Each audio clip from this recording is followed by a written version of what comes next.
নমস্কার বন্ধুরা, আশা করছি সবাই আপনারা ভালো আছেন। আজকে আমরা একটা নতুন ভিডিও নিয়ে এসেছি। আসলে অনেকদিন আনা হচ্ছে না ব্যস্ততার কারণে। আজকে বাজার করতে গিয়ে হঠাৎ করে দুটো জায়বেরার চারা পাই হাতে, সেটা নিয়ে আসি। এই দুটো, একটা হচ্ছে হলুদ, একটা হচ্ছে আপনার পিঙ্ক কালারের, যেটা আমার কাছে ছিল না। এবার এই প্রচণ্ড গরমে এখন দেখুন, এই যে রোদ আছে, যে আমার গোলাপ গাছে সব জল দিচ্ছি, আর নিয়মগুলোতে আমার ফুল চলে এসছে, দেখতে পাচ্ছেন আপনারা। তা এই গরমকালে জায়বেরা গাছ কীভাবে রিপোর্ট করবেন সেটাই আমরা আজকে আলোচনা করব। এটা শীতকালের থেকে একটু আলাদা হবে। প্রথমে এরকম একটা বালতি নিয়েছি, বালতিতে আমি জল ভরতে দিলাম, কারণ আমি সিন্ডারে যেহেতু লাগাবো সেহেতু কিছুটা মাটি আমি একটু ধুয়ে নেব মাটিটা। এবার জলের মধ্যে আমি একটু অল্প পরিমাণে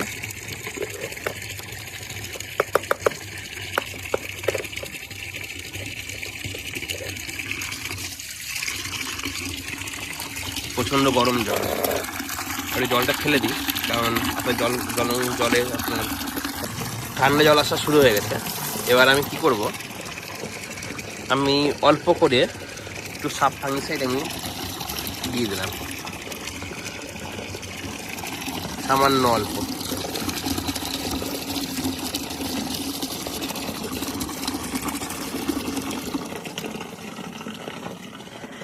এবার আমি গাছগুলোকে আস্তে আস্তে আমি প্যাকেট থেকে আমি বার করছি, বার করে আমি কাঁচিতে আমি একটু কেটে নিয়ে আপনাদেরকে আমি আবার দেখাচ্ছি কীভাবে কী করছি আমি পরের স্টেপটা।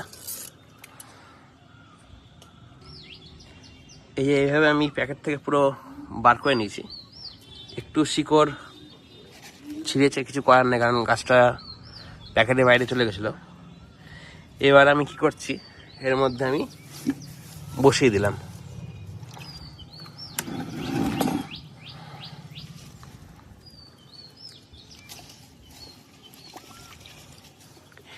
থাকুক যতক্ষণ, তারপরে আমি পরের স্টেপে কী করছি সেটা আমি আলোচনা করছি আপনাদের সঙ্গে। এই যে আমাদের গাছ দুটো আমরা ধুয়ে নিয়েছি পুরো বেয়ার রুট করে, ফাঙ্গিসাইড জলে ভালো করে, পুরো শিকড় অনেকটাই পরিষ্কার হয়ে গেছে। বেশি পরিষ্কার করতে গেলাম, যেমন যা আছে তেমন থাক, কোনো কিছু বেশি কিছু করতে যাইনি। এবার কি করব, এই যে কুড়িটা আছে, যেটা কুড়িটা আমি কেটে ফেলবো গাছের। এই যে কুড়িটা কেটে ফেলবো, পাতা যেগুলো খারাপ পাতা আছে সেগুলো, এই যে ছোপ ছোপ পাতাগুলো,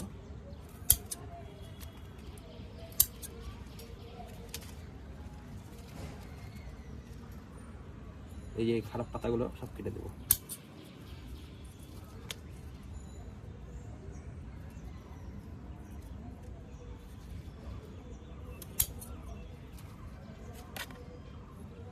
এখানে একটা কুড়ি হচ্ছে, এই কুড়িটাকেও এই যে কেটে দিলাম আমি।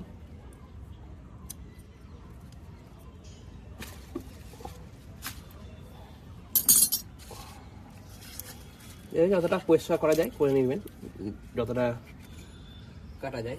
যারা মাটি ঝরাতে পারবেন না, ঝরাবেন না, মাটি সমেতই সিন্ডারে লাগাবেন।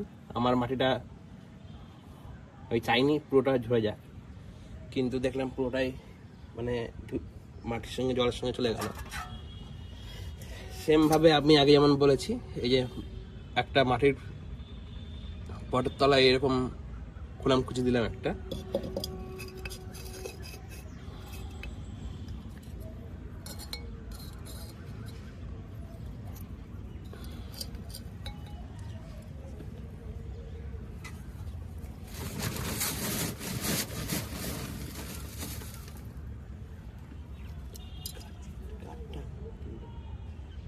ভিডিও হচ্ছে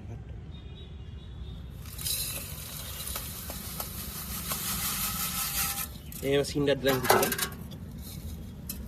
এই যে সিন্ডার দেওয়া হয়েছে।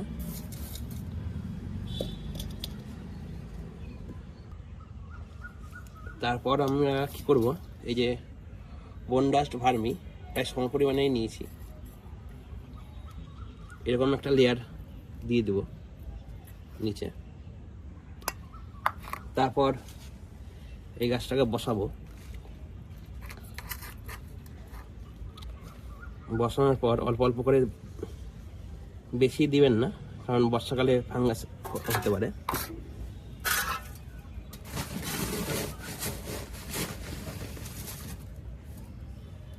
দিয়ে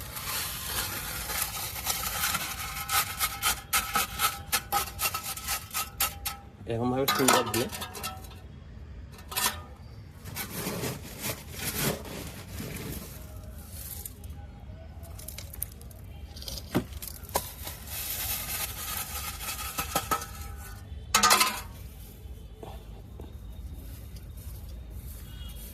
সিন্ডার দিয়ে ভর্তি করে দিলাম। এবারে এইভাবে চেপে দিলাম গাছটাকে আমি।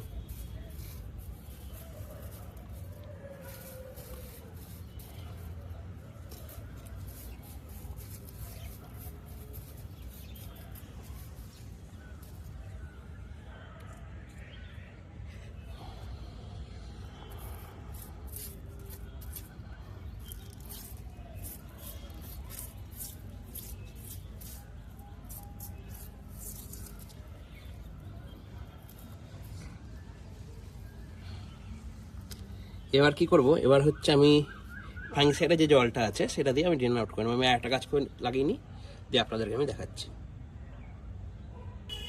এই দেখতে পাচ্ছেন দুটো গাছই লাগানো হয়ে গেছে।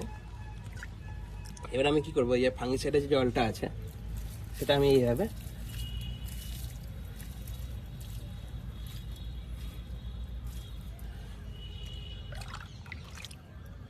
দুটো টবেই আমি দিয়ে দেবো।